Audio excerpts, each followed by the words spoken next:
위로라는 제목으로 말씀을 나누고자 합니다. 오늘 본문의 말씀에는 사도 바울에게 참 중요한 인물들이 많이 나와요. 브루스길라와 아글라, 아볼로 이런 분들이 나오게 되죠. 근데 처음에 제가 어렸을 때는 브루스길라와 아굴라가 부부인 줄 알았는데요. 브루스길라가 남편이고 아굴라가 아내인 줄 알았어요. 브루스길라가 앞에 나오니까는 남편이구나. 그래서 브루스길라를 남자, 아굴라를 여자 그렇게 알았거든요. 나중에 보니 반대더라고요. 브루스길라가 아내, 아굴라가 남편. 왜 그런 브루스길라가 나왔을까? 아글라와 브루스길라 좀 어색하긴 해요. 브루스길라, 아굴라가 더 편한 것 같은데 왜 그랬을까 생각했을 때는 이제 뭐 우스갯소리 그런 얘기하죠. 항상 신앙은 남성들은 여성을 쫓아다니기 때문에 그렇지 않냐. 근데 반박할 수 없는 진리는 아닌데 반박할 수 없는 부분인 것 같긴 해요. 항상 남자들은 이게 여성분들의 뒤를 쫓아가는 분들이 많긴 한데 그런데 또 교회는 장로님도 남성분들이 대부분 장로님이시고 우스갯소리 한번 해봤습니다. 너무 기대만 듣지 마세요. 오늘 말씀에서는 이 사도 바울이 아덴에서 이제 고린도로 이동을 하거든요. 아덴에서는 사도 바울이 지난주에 말씀드릴 때 학자들에 의하면 사도 바울이 복음 전파에 실패했다, 전도에 실패했다라는 얘기를 많이 했다고 했죠. 근데 실패와 성공은 항상 우리들의 잣대이지 하나님 보시기에는 중요한 것은 아니었거든요. 하지만 그 사도 바울의 여러 가지 사역 중에서 아덴에서는 특별한 굵직한 그런 사역의 열매들이 없다 보니 실패하지 않았을까라는 생각을 학자들은 이야기한다고 말씀드렸습니다. 그래서 아덴에서는 오래 머물지 못하고 이 사도 바울이 고린도로 넘어옵니다. 고린도에서는 1년 6개월을 사역을 하게 돼요. 그러면 고린도는 아덴에 비하면은 좀 사역하기 편한 곳이냐? 그건 또 아니었어요. 아덴 만만치 않은 것이 고린도였습니다. 고린도는요, 상업과 무역이 발달한 항구 도시였어요. 항구 도시 딱 하니까 느낌이 오십니까? 어떤 곳이었을까? 지금도 해안가에 사는 마을들은 참 많은 구슬을 했었어요. 왜냐하면 배를 타고 가면은 다시 돌아오지도 못하는 그런 폭풍우가 몰아치면 도저히 인간의 방법으로는 해결할 수가 없잖아요. 그러다 보니까 참 그런 귀신을 많이 섬기는. 그러니까 항구 도시는 그런 우상 숭배도 많고 또 한 가지 상업 도시고 사람들이 참 여러 외국 사람들이 많이 모이다 보니 거기는 문화도 발달하지만 참 타락한 도시 중에 하나가 항구 도시라는 것입니다. 이 고린도도 좀 그런 도시 중에 하나였었어요. 동방과 로마를 이어주는, 그래서 개미허리 같다라고도 얘기를 해요. 왜냐면 동방과 이 로마를 이어주는 딱 중간에 있어서 개미허리가 이제 이렇게 몸통을 이어주는 얇은 걸 지칭하잖아요. 그래서 그런 곳이 고린도였습니다. 그러다 보니 문화도 참 여러 문화도 발달돼 있었고 외국인도 참 많이 왔다 갔다 하고 그러다 보니 그곳에는 돈도 많고 여러 가지 문명도 발달했는데 문제는 거기에는 아덴 만만치 않게 신전이 참 많았어요. 신전이 많았는데 또 많은 것이 있었어요. 무엇이 많았냐면 이 고린도 지역의 신전에는 신성한 창녀라고 이야기하죠. 그런 여성들이 한 1000여 명 있었다고 합니다. 신전 각각마다 이런 이 신성한 창녀라는 그런 매춘부들이 있었어요. 그들은 신성한 창녀라고 했어요. 왜냐하면 이 남성들이 그 신전에 가서 우상을 섬길 때 이 신전에 있는 이 창녀들과 육체적인 관계를 맺음으로 인하여 신을 만날 수 있다라고 믿었어요. 그래서 거기서는 그 매춘이 이루어지는 것이 합법이라고 할까요? 뭐 전혀 거리낌이 없는. 그러다 보니 이 고린도 지역은 굉장히 성적으로 타락한 곳이 고린도 지역이었습니다. 신전이 많은 것도 힘든데 이곳에는 뭐 정말 그 성적으로 타락하기도 하고 참 노예들도 많았었고, 왜냐면 무역이 발달돼 보니까는 그런 일하는 일꾼도 많고 돈 많은 사람도 있고 가난한 사람도 많고 참 여러 부류의 사람들이 모여 있는 것이 고린도였다는 것입니다. 사도 바울이 전도 여행을 하면서 정말 힘들었다라고 고백한 곳이 있습니다. 어디겠습니까? 어디겠습니까?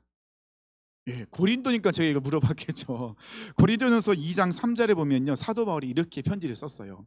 내가 너희 가운데, 이 고린도 지역에 편지를 쓴 거거든요. 그럼 내가 너희 가운데 거할 때면은 사도 바울이 어디에 있을 때래요? 고린도에 있을 때. 내가 너희 가운데 거할 때 약하고 두려워하고 힘이 떨었노라. 사도 바울이 이렇게 고백을 했어요. 고린도에서 사역을 할 때. 그러니까 고린도에서 사역은 아덴과는 또 정반대인, 아덴은 그래도 신전도 많고 그렇지만 그 사람들은 거칠진 않았죠. 굉장히 유식한 척하는 그런 사람들 많았었고 철학자들이 많은, 어찌 보면은 좀 말이 통하기도 하고 또 그런 부분이 있었는데, 이 고린도 지역은 항구 도시다 보니까 거칠기도 하고 우상도 많고 성적으로 타락하기도 하고, 그들은 이 성적 타락을 하기 위해서 이걸 공식적으로 인정받기 위해서 어찌 보면은 뭐 신전에 있는 창녀들과 육체적 관계를 맺는 것이 신을 만나는 방법이다라는 그런 말도 안 되는 그런 것을 했을 수도 몰라요. 그러다 보니까는 이 고린도에서 사도 바울이 이 사역하는 것은 굉장히 힘들었어요. 그래서 정말 약하고 두려워하고 힘이 떨었다라고까지 사도 바울이 고백을 하고 있었다는 것입니다. 그러면서 사도 바울이 그렇게 어렵고 힘든 곳에서 사역을 하면서, 사도 바울은 고린도에서 사역은 다른 곳보다 더 강하게 하는 것이 있었어요. 고린도전서 2장 1절로 2절 보니까요, 형제들아, 내가 너희에게 나아가 하나님의 증거를 전할 때 말과 지혜의 아름다운 것으로 아니하였고, 사도 바울은 고린도에서 복음을 전할 때 자신의 지혜, 지식, 경험으로 안 했다는 거예요. 내가 너희 중에서 예수 그리스도와 그의 십자가에 못 박힌 것 외에는 아무것도 알지 아니하기로 작정하였습니다. 고린도에서 사도 바울은 자신의 굉장히 연약함을 경험했던 것 같아요. 고린도의 여러 가지 영적 분위기라든지 사람들의 거침과 또 핍박과 그런 굉장히 힘들게 하는 것 안에서 사도 바울이 눌려 있었던 것 같아요. 그래서 사도 바울이 더더욱 집중했던 게 뭐냐면 예수 그리스도와 십자가와 부활. 자신이 갖고 있는 이 성경적인 지식, 경험, 지혜 전혀 의지하지 않았대요. 사도 바울은 고린도에서 정말 집중한 것은 예수 그리스도, 예수님의 그 십자가, 그 부활만 더 집중하고 그것만을 전하고 그것만을 가르쳤다는 것입니다. 왜요? 그거 외에는 방법이 없으니까요. 너무 공격도 심하고 그곳에서 자신의 연약함이 너무 많이 드러났기 때문에 그것 외에는 방법이 없다. 그러니까 사도 바울이 정면 돌파를 한 거예요. 어려우면 어려울수록 사도 바울은 더 본질에 집중해서 복음만을 전하면서 정면 돌파하고 있었다는 것입니다. 그래서 그 어려운 지역에서 사도 바울은 1년 6개월이나 사역을 할 수 있었다는 것입니다. 참 아이러니한 것 같아요. 정말 어려운 것인데도 불구하고 그렇게 오래 있었다는 것은, 우리가 약할 때 강함 대신에 찬양 많이 하잖아요. 우리가 세상 사람들은요, 자신의 약함을 절대 드러내지 않습니다. 자신의 약함을 보여주지 않죠. 왜냐하면 그것이 드러나는 순간 어떻게 되죠? 빌미가 돼서 공격을 당하거나 또는 무시당하거나 경쟁에서 밀릴 수 있어요. 그래서 정말 많이 하는 거짓말과 실수 중 하나가 뭡니까? 학력 위조. 학력 위조를 참 많이 하잖아요. 내가 그 학교에 나오지 않았는데 그 학교를 나왔다고 그렇게 이야기하는 분들이 많거든요. 제가 나온 학교가 대전과학기술대학교예요. 카이스트인지 아시죠? 아니에요. 이름이 비슷해서 서울에서 목사님 이렇게 얘기하는 제가 카이스트 나온 줄 알고, 와 그때 아닌데요. 저 절대 그런 대학 나오는 거 하나 아닙니다. 저는 전문대 출신이에요. 전문대 나왔습니다. 근데 그 전문대가 4년제로 바뀌면서 대전과학기술대로 바뀌었어요. 이름이. 오해를 많이 받는 거예요. 이렇게 이력서 쓰면 이름이 바뀌었으니까 이력서 써야 되잖아요. 그래서 가로 열고 카이스트 아님 이렇게 써야 되는, 웃지 않은, 웃고 싶지 않은 웃픈 일이 일어나고 있어요. 세상 사람들은 그러잖아요. 어떻게 되든지 그렇게 보여야지만이 내가 힘든 어려움을 당하지 않기 때문에. 근데 그리스도인들은 다르죠. 하나님 앞에 나갈 때 우리는 우리의 약함을 숨길 필요가 없다는 것이죠. 사도 바울도 고린도 전서에서 그렇게 쓸 수 있었던 건 뭐죠? 자신의 약함을 솔직하게 내어놨다는 것입니다. 우리는 우리의 약함을 감출 필요는 없어요. 내가 약함을 감춘다고 해서 내가 높아지는 것도 아니고 성공할 수 있는 것도 아니죠. 도리어 나의 약함을 솔직하게 내어놓고 중보기도 부탁하는 것이 더 지혜롭다는 것이죠. 그럴 때 하나님께서는 그 약함을, 그 부족함을, 그 연약함을 사용하시고 그걸 통해 역사하시다는 것입니다. 내 약함을 자랑하게 되면 어떻게 됩니까? 이야기를 하다 보면 어떻게 됩니까? 겸손해질 수밖에 없죠. 절대 교만해질 수가 없어요. 내가 이렇게 약한 사람인데 하나님이 약한 나를 들어 사용하시기 때문에 겸손해질 수밖에 없다는 것입니다. 사도 바울도 이 고린도, 이 너무나도 영적으로 짓누르고 사도 바울을 힘들게 하는 그 고린도 지역에서 1년 6개월의 사역을 하면서 고린도 교회를 세우고 목회를 할 수 있었던 것은 사도 바울의 약함을 솔직하게 내어놓고 그걸 놓고 기도하고 그걸 놓고 하나님의 도우심을 구할 때 하나님은 그 사도 바울을 강하게 붙잡고 사용하시고, 사도 바울은 이야기하죠. 이곳에서는 나의 지혜, 지식, 경험 그것이 아니라 이곳에서는 그래 예수 그리스도의 십자가와 부활만을 전하는 것이 맞구나. 그래서 그것을 아주 강력하게 전하고 가르쳤어요. 위대한 전도자였던 사도 바울이 고린도 사회가 그렇게 힘들고 어려웠잖아요. 아덴에서 힘들어서 이제는 고린도에 조금 쉬고 싶은 마음이 있었겠지만 고린도는 더 만만치 않은 도시였죠. 힘든 곳이었죠. 이때 하나님께서는 사도 바울의 어려움과 약함과 그의 지금 영적인 상태와 그런 모든 것들을 다 보고 알고 계셨기에 하나님은 사도 바울에게 3가지의 위로를 해주세요. 우리가 신앙생활을 할 때 하나님의 위로하심이 없다면 우리가 이 사명을 감당할 수 있을까요? 어렵죠. 하나님은요 정말 기가 막히게 필요할 때 위로의 손길로 우리를 보듬어 주시는 것을 볼 수 있거든요. 그럼 사도 바울이 하나님의 어떤 위로를 경험했나? 첫 번째, 사도 바울이 정말로 가장 큰 위로를 받은 것은요 2절과 3절이에요. 2절과 3절 볼까요? 아굴라라는 본도에서 난 유대인 한 사람을 만나니 글라우디오가 모든 유대인을 명하여 로마에서 떠나라 한 고로 그가 아내 브루스길라와 함께 이달리아로부터 새로 온지라. 바울이 그들에게 가매 성읍이 같음으로 함께 살며 일을 하니 그 생업은 천막을 만드는 것이더라. 하나님께서 사도 바울에게 어떻게 위로를 해주셨다는 말씀이실까요? 동역자를 붙여주셨어요. 브리스길라와 아굴라는 사도 바울의 가장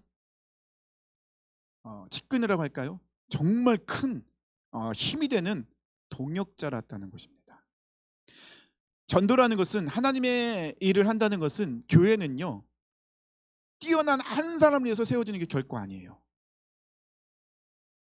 뭐 목사님이 말씀이 좋고 뭐 엄청난 카리스마 리더십이 있다 할지라도 그 목사님 한 분으로 교회가 절대 세워지는 것은 아니에요. 착각이에요. 아닙니다. 교회는요 여러 동역자들이, 지체들이 함께 동역할 때 교회가 편안하게 든든히 서갑니다. 하나님께서는요 이 고린도 지역에서 정말로 힘들어하고 어려워하고 어찌 보면 좀 낙심하고 그랬던 부분도 있겠죠. 사도 바울이 그렇게 고린도전서 2장 3절에 이야기할 정도면 그가 얼마나 눌려 있는지, 아니 그 위대한 사역자, 그 위대한 전도자가 그렇게까지 말할 정도라면, 그렇잖아요. 지금까지 사도 바울의 그 전도 여행을 보세요. 얼마나 많이 매도 맞고 공격도 당하고 핍박도 당하고 조롱도 당하고 얼마나 힘들었습니까? 그런데 그런 내색을 안 하던 이 사도 바울이 고린도에서 이렇게 이야기할 정도로 그가 그만큼 지쳐 있었고 또 여러 가지 힘들고 어려운 부분이 있었다는 것이죠. 쉬고 싶고 누군가에게 위로받고 싶었던 그런 상황 속에서 하나님께서는 브루스길라와 아굴라라는 그런 믿음의 동력자를 그에게 붙여주셨다는 것입니다. 그리고 이 브리스길라와 아굴라는 사도들과 함께 같이 일을 했죠. 어떤 일을 합니까? 천막 만드는 일. 제가 이제 그 전도사일 때 제 대전에 전도사 사역을 하고 있는데 이제 그때 청년들 사역을 하고 있었거든요. 근데 이제 성경 퀴즈를 하는데 한 청년이 이 퀴즈를 내는 거예요. 사도 바울의 직업이 뭐냐고. 순간 깜짝 놀랐어요. 사도 바울의 직업이 뭐지? 복음 전도자 아닌가? 근데 직업이 있다는 거예요. 그래서 와, 나는 진짜 처음 들어본 얘기인데 큰일 났다. 뭐 나도 못 맞추겠네. 그런데 알고 봤더니 천막 만드는 사람. 여기 오늘 본문에 나와 있잖아요. 천막 만드는 사람이더라고요. 사도 바울은 이 브리스길라와 아굴라와 함께 지내면서 낮에는 천막을 만들면서 일을 하고 자비랑 선교를 하고 있었어요. 그러면서 때가 되면은 곳곳에 다니면서 복음을 전하고 있었다는 것입니다. 하나님께서는요, 반드시 우리에게 붙여주는 분들이 있죠. 누구냐면 동력자들입니다. 우리는 혼자서 절대 신앙생활을 할 수가 없어요. 그래서 하나님께서 만드신 공동체가, 직접 만드신 공동체가 두 개의 공동체가 있죠. 첫 번째는 가정, 두 번째는 교회. 가정과 교회는 이어져 있어요. 가정이 있다는 것은 뭡니까? 그 가족들이 바로 공동체로 동역자라는 것이죠. 교회도요, 이 가정 공동체가 넓은 의미로 확장되어 있는, 주는 그리스도이자 살아계신 하나님의 아들입니다라는 믿음의 고백을 하는 사람들이 모여있는 그것이 바로 교회라는 것입니다.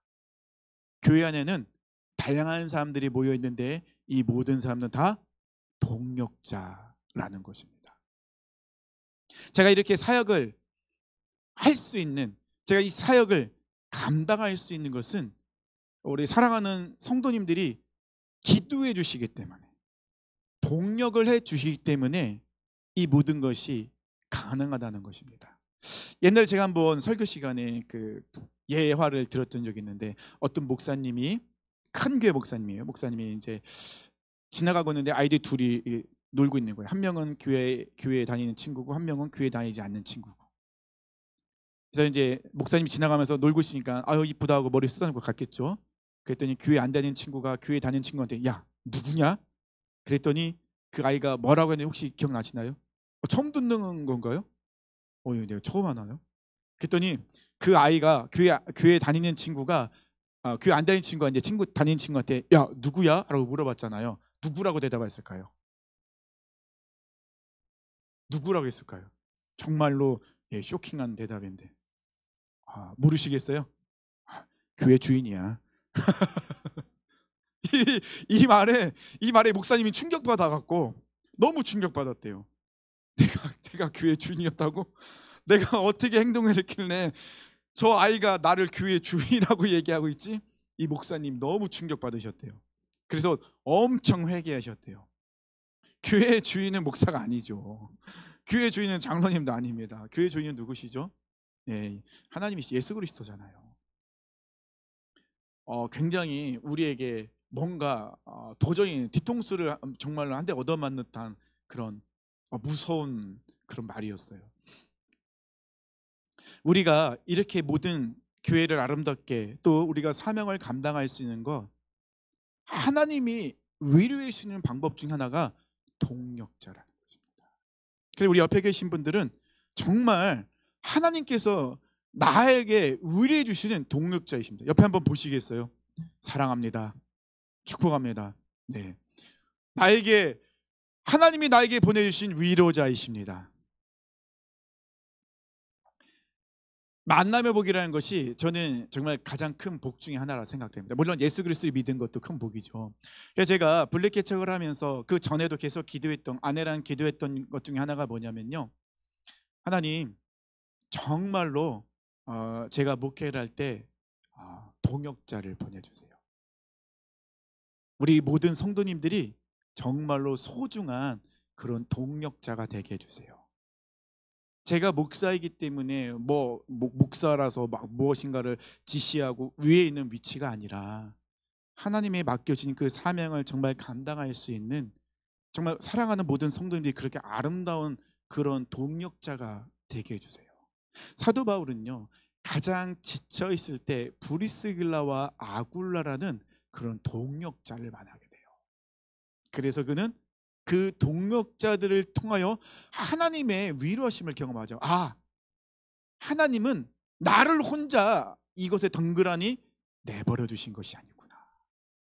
하나님이 이곳에서 내가 이 모든 사명을 감당할 수 있도록 나에게 브르스길라와 아굴라라는 동역자를 보내주셨구나. 그 동역자를 통해 사도 바울은 하나님의 그 위로의 손길을 경험하게 되었다는 것입니다. 그래서 저는 우리 자녀들을 위해서도 우리 아이들을 위해서도 중고등부 우리 또 유치부 우리 모든 주일학교 아이들을 위해서 기도할 때 만나의 복을 절대 빼놓지 않고 기도하고 있어요. 왜냐하면 제가 너무 외로웠거든요. 신앙생활할 때 동네 친구들은 다 그런 세상적인 술 잘 먹고 잘 노는 친구들. 근데 교회는 항상 저 혼자 가야 되는. 너무 외로웠어요. 그래서 항상 믿음의 동역자를 붙여달라 그렇게 기도했는데 하나님은 중고등부 6년 내내 안 붙여주셨어요. 속상했죠. 저는 우리 자녀들이 그렇게 되지 않기를 계속 기도하고 있어요. 그 나중에 대학교에서 DFC라는 선교단체에서 정말로 좋은 믿음의 친구들을 만나게 되고 그 친구랑 행복하게 그렇게 또 신앙생활을 할 수 있었거든요. 그 동역자 만남의 복을 위해서 굉장히 많이 기도해 주셔야 돼요. 아이들을 위해서 그렇게 기도할 때 그렇고 직장에서도 학교에서도 세상에서 우리가 갈 때 믿음의 동역자가 있고 없고는 굉장히 큰 내가 하나님의 그 주신 사명을 감당할 때 큰 역할을 한다는 것입니다. 직장에서 회식을 가는데 나 혼자 콜라 사이다 먹으면 외로워요. 근데 같이 사이다를 들고 있는 누구 한 명만 있어도 힘이 나요. 그래 서로 눈빛 교환하면서 그래 힘냅시다. 우리 이길 수 있습니다. 외칠 수 있잖아요. 근데 막 혼자서 콜라 들고 막 위하여 외치면 외로워요. 힘들어요. 막 눈치 엄청 따갑게 받고 그 안주 좀 그만 먹으라고 막 혼나기도 하고 얼마나 어렵습니까? 근데 같이 그런 사람이 있다는 것은 그건 큰 힘이 된다는 것이죠. 그 위대한 그 사역자, 전도자 사도 바울도 정말 그런 하나님의 위로의 손길, 이 동역자를 통해서 하나님의 위로의 손길을 경험하게 되었다는 것입니다. 두 번째는요, 기쁜 소식이에요. 기쁜 소식. 기쁜 소식은 복음이죠. 근데 복음 말고 사도 바울에게도 기쁜 소식도 전해져요. 5절 말씀입니다. 실라와 디모데가 마게도냐로부터 내려오매 바울이 하나님의 말씀에 붙잡혀 유다인들에게 예수는 그리스도라 밝히 증언하니, 이 5절 말씀을 읽으면요, 실라와 디모데가 마게도냐로부터 내려오매, 그들이 내려오자 사도 바울이 어떻게 됐다고요? 하나님의 말씀에 붙잡히게 되었다는 것입니다. 그러면 도대체 실라와 디모데가 왜 그들이 어떤 일을 했기 때문에 도대체 그들이 무엇이기에 그들이 오자 이 사도 바울이 하나님의 말씀에 붙잡혀졌을까? 이것은 그 전장으로 넘어가면 17장의 사도 바울이 아덴으로 넘어가기 전에 이 실라와 디모데를 보내요. 디모데는 데살로니가로, 실라는 빌립보로 보냅니다. 근데 이 실라와 디모데가 빌립보에서 그리고 데살로니가에서 왔어요. 동시에 왔는지 아니면 이렇게 뭐 어떻게 좀 시간차로 왔는지 모르겠는데 어쨌든 실라와 디모데가 데살로니가에서 그리고 빌립보에서 왔는데 기쁜 소식을 들고 온 거예요. 디모데 같은 경우는 데살로니가 교회에서 이제 왔는데 사도 바울이 데살로니가 교회를 세우고 떠났는데 이 데살로니가 교회 성도들이 사도 바울은 떠났지만은 여전히 그곳에서 영향력을 끼치고 있는 거예요. 여전히 복음으로 무장해서 정말 이 데살로니가 성도들이 말씀을 살아내고 있는 거예요. 주변에 다른 사람들이 막 영향력을 끼치고 있는 거예요. 물론 문제도 있었지만 그래도 성도들이 무너지지 않았어요. 그들이 다시 굳건하게 서서 복음을 전하고 영향력을 끼치며 예수 그리스도를 전하고 있다는 소식을, 기쁜 소식을 들은 거예요. 이거보다 더 기쁜 소식이 어디 있겠습니까? 또 빌립보에서 온 이 실라는요, 무엇을 가지고 왔냐? 선교비를 가지고 온 거예요. 빌립보 교회 성도들이 이 선교비를 만들어 갖고 연보라고 하죠. 그것을 만들어서 이 신라편에 사도 바울에게 보낸 거예요. 그리고 이야기합니다. 우리가 당신을 위해서 쉬지 않고 기도하고 있습니다.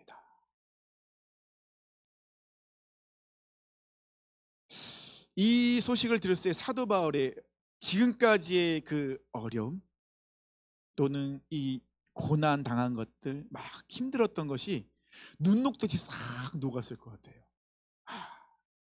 지금 내가 지나온 이 시간들은 헛된 시간이 아니구나.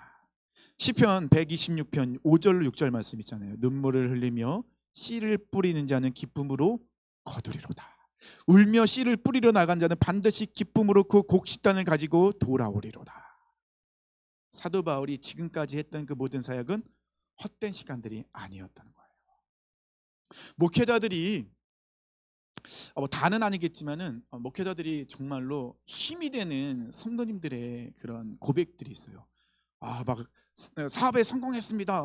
그런 것도 뭐 힘이 되겠죠. 그런 것보다도 정말 힘이 되는 건 뭐냐면, 목사님, 제가 요즘 정말 말씀을 살아내기 위해서 몸부림치고 있습니다. 이 말 들을 때가 가장 기뻐요.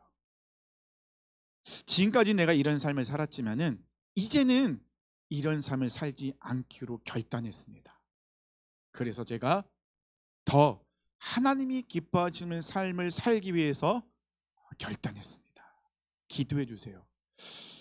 그 어떤 이야기보다도 가장 하나님이 저에게 또 우리 목회자들 주시는 위로의 말씀. 그렇지. 하나님은 살아계시고 하나님의 말씀은 힘이 있고 능력이 있지. 그 말씀은 우리 삶을 변화시키지. 맞아.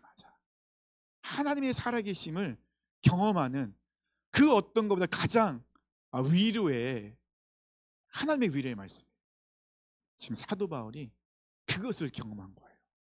지금까지 사도 바울이 당했던 어려움과 핍박과 고난과 그 아픔이 한순간에 싹 녹아지는 거예요. 완전히 사라진 거예요. 그리고 다시 한번 사도 바울은 살아계신 하나님을 경험한 거예요. 이 실라와 이 디모데가 가져온 이 기쁜 소식을 듣고, 맞아, 하나님은 살아계시지. 지금 내 눈앞에 나를 공격하고 나를 핍박하고 거부하고 나를 짓누리는 영적인 어둠의 영들이 있고 또 나를 핍박하는 그런 대적하는 자들이 있지. 근데 두렵지 않아. 무섭지 않아. 왜요? 하나님은 살아계시니까. 그 살아계신 하나님이 나를 이곳으로 보냈고 나에게도 이곳에서 예전에 했던 것처럼, 고린도에서 데살로니가에서 했던 것처럼, 빌립보에서 했던 것처럼 말씀을 전하고 이곳을 보내주셨지. 그래서 사도 바울은 이 실라와 디모데가 마게도냐로부터 내려왔을 때, 그 기쁜 소식을 들었을 때 사도 바울은 다시 한번 하나님의 말씀에 완전히 붙잡힙니다. 그리고는 어떻게 하죠? 유대인들에게 예수는 그리스도라고 밝히 선포하며 증거하며 나가고 있었다는 것입니다. 아무리 기세가 등등해도, 아무리 어둠의 영들이 영적으로 짓누른다 할지라도 사도 바울은 더 이상 그것에 더 이상 영향받는 사람이 아니에요. 왜요? 살아계신 하나님을 그는 경험했고 그 하나님이 지금 사도 바울을 계속 위로해주고 계시잖아요. 사도 바울은 다시 일어날 수 있는 거예요. 우리 사랑 성도님들, 하나님은 살아계십니다. 말씀을 살아내고자 몸부림칠 때 하나님은 반드시 붙잡아 주시고 위로해 주세요. 잘하고 있다고, 잘하고 있다고, 잘하고 있다고, 힘내라고 하나님은 응원하십니다. 마지막 세 번째는요, 예수님께서 직접 말씀해 주시죠. 물론 지금은 그런 분도 있지만 지금은 그런 건 없지만 사도 바울도 예수님께 직접 말씀하셨던 적은 몇 번 없어요. 근데 오늘 고린도에서 말씀하세요. 그러니까 고린도가 얼마나 그 핍박이 심했고 영적으로 정말로 그 사도 바울을 짓누르고 있는 곳인지 우리는 알 수 있다는 것입니다. 사도 바울이 얼마나 힘들었는지 나시린으로까지 그는 결단을 하고 있었어요. 18절 보니까요. 18장 18절 보니까 바울이 더 여러 날 머물다가 형제들과 작별하고 배 타고 수리아로 떠나갔을 브리스길라 아굴라도 함께하더라. 바울이 일찍이 서원이 있었으므로 갱그리아에서 머리를 깎았더라. 그러니까 이 고린도 지역 사역을 할 때 사도 바울이 얼마나 힘들었는지 날씨 이르노까지 그렇게 결단할 정도로 그렇게 정말 영적 전투가 심한, 공격이 심한 그런 곳이 고린도 지역이었다는 것입니다. 이때 하나님은 그것을 알고 계셨기에 사도 바울에게 아주 특별한 방법으로 말씀해 주시죠. 오늘 본문 9절과 10절의 말씀입니다. 밤에 주께서 환상 가운데 바울에게 말씀하시되 두려워하지 말며 침묵하지 말고 말하라. 내가 너와 함께 있음에 어떤 사람도 너를 대적하여 해롭게 할 자가 없을 것이니 이는 이 성 중에 내 백성이 많음이라 하시더라. 지금 예수님께서 뭐라고 말씀하십니까? 두려워하지 말고 침묵하지 말고 말하라. 잠잠하지 말래요. 그 사람들이 너를 공격할 것이고 너의 입을 막아버릴 것이고 더 이상 예수 그리스도를 전하지 못하게 하는 상황이 온다 할지라도 두려워하지 마라. 침묵하지 말고 어떻게 하라고요? 선포하라. 사탄은요, 그리고 세상은요, 교회가 그리고 그리스도인들이 침묵하도록 만들고 있어요. 온갖 방법을 다 동원하죠. 이제는 사회법까지도 동원해서 우리가 말을 하지 못하도록 만들고 있다는 것입니다. 코로나 지나오면서 신천지 얼마나 극성이니까 그러니까 저 지난주에 토요일 날 그 안동교회 다녀왔잖아요. 안동교회는 안동의 그 어디라고 할까요? 그 젊음의 거리라고 할까요? 그러니까 시장 중심 거리에 있어요. 근데 안동교회 바로 옆에서 신천지가 딱 신천지라는 그걸 딱 펴놓고서 진리가 신천지입니다 이렇게 써놔서 전도가 포교 활동을 하고 있더라고요. 너무 놀랐어요. 신천지가 이렇게 대놓고 이제는 포교 활동을 하네. 그 코로나 초기에도 신천지 때문에 많은 있었잖아요. 많은 세상 사람들이 교회가 신천지인 줄 알고 신천지가 교회인 줄 알고 신천지도 교회라는 단어를 쓰잖아요. 얼마나 어려움을 당했습니까? 또 교회 안에 불미스러운 일들이 일어나다 보니 교회가 교회로서 말을 하지 못하도록 침묵하게 만들고 있잖아요. 그리고 뭐 차별금지법 같은 경우도 그러잖아요. 목사님들이 설교할 때 잘못된 것을 잘못된 것이라 이야기하지 말라는 거예요. 이야기하면은 법으로 제재를 가하겠다는 것이죠. 자꾸 침묵하게 만들고 있다는 거예요. 이 당시도 그랬습니다. 12절에 보니까요, 갈리오가 아가야 총독되었을 때 유대인들이 일제히 일어나 바울을 대적하여 법정으로 데리고 가서 이 총독이 바뀌고 있는 그런 시점이었어요. 유대인들은요, 사도 바울을 아무리 핍박해도 전혀 꿍쳐가지 않는 거예요. 핍박하면 핍박할수록 사도 바울은 더 강력하게 말씀을 선포해요. 근데 도저히 이길 수가 없어요. 이길 수 없죠. 성령님이 함께 하시는데 어떻게 이기겠어요? 못 이기죠. 그러니까 유대인들이 머리를 쓰는 거. 총독이 바뀔 때가 됐지. 어떻게 하겠어요? 그럼 우리가 총독에게 환심을 사자. 그리고 총독을 통하여서 사도 바울의 입을 막아버리자. 사도 바울의 입을 막아버리자. 그래서 그들이 총독에게 찾아갑니다. 그리고 이야기합니다. 사도 바울을 거짓 이야기하면서 법정으로 데리고 가서 더 이상 말하지 못하도록. 만약에 정말로 이 갈리오 총독이 유대인들이 사도 바울을 고발해서 법정에 사도 바울이 유죄 판정 딱 내리면은 사도 바울뿐만 아니라 다른 지역에서도 복음을 못 전해요. 굉장히 중요한 시점에 놓여 있었다는 것입니다. 그때 그 전에 벌써 하나님은 사도 바울에게 나타나셨죠. 두려워하지 마라. 무서워하지 마라. 침묵하지 마라. 이 백성에는, 이곳에는, 이 성에는 내 백성이 많다. 유대인들은 이 새로 부임하는 이 총독을 이용해서 사도 바울의 입을 막아버리려고 합니다. 이때 이 갈리오 총독은 뭐라고 이야기합니까? 오늘 본문에 나와 있죠. 15절에 만일 문제가 언어와 명칭과 너희 법에 관한 것이면 너희가 스스로 처리하라. 나는 이런 일에 재판장 되기를 원하지 아니하노라 하고 그들을 법정에서 쫓아내니 그 재판을 그냥 기각해버려요. 기각이라는 건 뭐죠? 더 이상 갖고 오지 마. 이거는 재판할 거리도 안 돼. 다시는 나한테 갖고 오지 마. 딱 못을 박아버린 거예요. 놀랍지 않습니까? 하나님께서는 미리 사도 바울에게 말씀해 주세요. 담대해. 두려워하지 마. 무서워하지 마. 아무리 그들이 너를 공격하고 너 입을 더 이상 말을 하지 못하게 막는다 할지라도 그들을 두려워할 필요가 없어. 이 백성에는, 이곳에는 내 백성이 많다. 내가 너와 함께하지 않느냐. 우리가 성령 충만 받지 않으면 잠잠해져요. 하나님의 사람답게 살지 못해요. 결정적일 때 말을 하지 못해요. 사단이 그렇게 만들어 가거든요. 그렇게 환경을 만들어 가요. 사람을 동원하죠. 사회법을 동원하죠. 또 여러 가지 막 뭐라고 해야 되죠? 그 오해, 뭐 누명도 씌우고 막 이런 식으로 해서 말을 하지 못하도록 만들어 간다는 것입니다. 근데 그때 우리가 이 말씀으로 무장되어 있지 않다면, 예수 그리스도의 영으로 충만해 있지 않다면 우리는 잠잠해지죠. 결정적인 순간에. 사도 바울은요, 하나님이 먼저 그를 만나 주시고 말씀해 주셨기 때문에 사도 바울은 어떻게 합니까? 당연하게 그 어려움을 당하는 거 당연하게 여기고 있죠. 그리고 거기서 굴하지 않죠. 그리고 더 담대하게 이야기한다는 것입니다. 결국 어떻게 됩니까? 그들은 다 법정에 쫓겨납니다. 사도 바울은 이제는 그 어떤 법에 저촉받지 않고 담대하고 강하게 하나님의 말씀을 전하는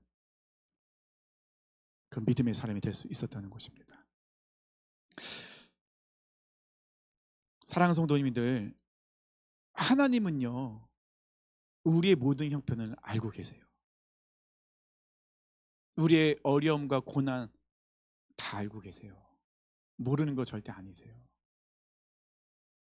근데 우리를 위해서 하나님께서는 하나님의 방법대로 그 모든 것을 이끌어가고 계시다는 것입니다.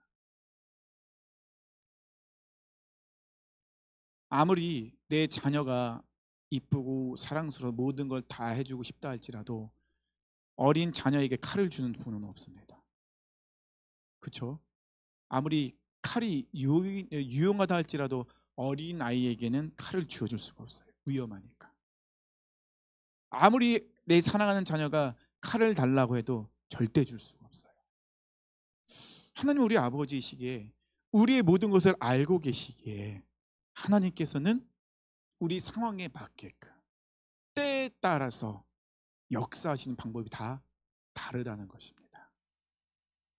사도 바울도 그렇게 어렵고 힘들 때 사도 바울은 혼자 있는 것처럼 외롭다 느껴질 때 하나님은 준비한 그런 하나님의 위로의 그 선물들을 보내주셨죠. 동역자를 보내주시죠. 또 지금까지 잘 버텼던 것 헛된 것이 아니라는 아주 기쁜 소식, 그 안에 많은 열매가 있었음을 사도 바울에게 이야기해 주면서 잘하고 있어. 네가 지금까지 나를 위해서 그렇게 고난당하고 핍박당하고 조롱당하고 내가 지금 절대 이해가 되지 않고 알 수 없는 일이지만 믿음을 구사하며 그 자리를 지켰던 거 정말 잘하고 있었어. 잘못된 거 아니야. 정말 잘한 거야. 네가 그렇게 믿음으로 그 자리를 지키고 있었기 때문에, 믿음을 구사하고 있었기 때문에 이런 열매들이 맺힌 거야. 알려주시잖아요. 그리고 말씀하십니다. 두려워하지 말고 무서워하지 말고 침묵하지 마. 내가 너와 함께하고 있잖아. 너만 혼자 있는 것이 아니잖아. 너와 함께하는 사람들 내가 보내줄 거야. 그러니까는 두려워하지 말고 침묵하지 말고 강하고 담대하게 외쳐라. 그것이 우리의 사명, 너희 사명이다라고 하나님 말씀하십니다. 하나님은요 살아 계세요. 하나님은요 우리에게 분명한 계획을 갖고 계세요. 단지 그게 언제 이루어질지 모르기 때문에 답답할 뿐이라는 것이죠. 하지만 뒤돌아보면 하나님께서 이렇게 인도하셨구나 분명히 깨닫게 될 것입니다. 사도 바울도 어찌 보면 고린도에서 포기하고 싶었던 마음이 있었을 거예요. 고린도전서에 이렇게 쓴 걸 보니까는 그곳에서는 이것은 정말 포기하고 싶다. 그렇게 정말로 낙심되고 그런 마음이 있었을 때 하나님께서는 포기하지 마. 두려워하지 마. 다시 일어나. 내가 너와 함께하고 있잖아. 내가 너 손을 잡아줄 거야. 내가 너를 일으켜 줄 거야. 분명히 내가 너를 위해서 일하고 있어. 두려워하지 마라. 라고 분명히 말씀하십니다. 그런데 이거는 사도 바울에게만 말씀하신 하나님의 음성이 아니에요. 지금 우리에게도 동일하게 적용되는 말씀이시죠. 하나님이 지금도 나를 위해서, 우리 사랑하는 손을 위해서 일하고 계십니다. 믿음의 눈을 들면 보이죠. 저희 어머니도 말씀드렸잖아요. 몇십 년 동안 40년 50년 가까이 저희 아버지 변화가 없었다고. 그렇지만은 하나님 때 정말 지난 후에 하나님께서는 아버지를 변화시키시고 결국에는 명예집사로 소천할 수 있도록 이렇게 만드셨어요. 우리가 기도하는 건 땅에 떨어지지 않습니다. 지금도 일하고 계신 그 하나님을 바라보시면서 승리하시길 바랍니다.